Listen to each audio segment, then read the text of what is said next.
guys, and welcome to the channel. In today's video, I'll show you how to change the app icon size on your iPhone.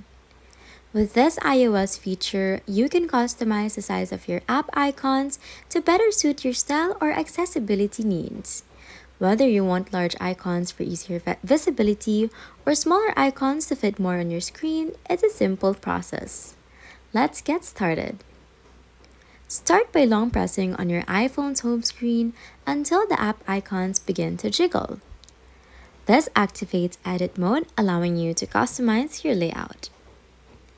Next, tap on the edit options that appear at the top of the screen.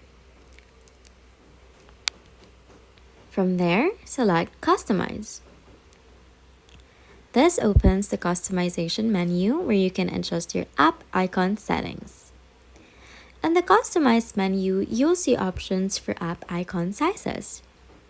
Choose large icons if you want bigger icons that are easier to see and tap. The changes will apply instantly so you can see how it looks right away.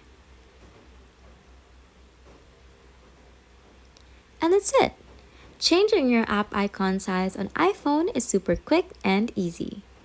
If you enjoyed this tutorial, don't forget to like, subscribe, and click on the bell icon for more tech tips. Thanks for watching, and I'll see you in the next video. Bye!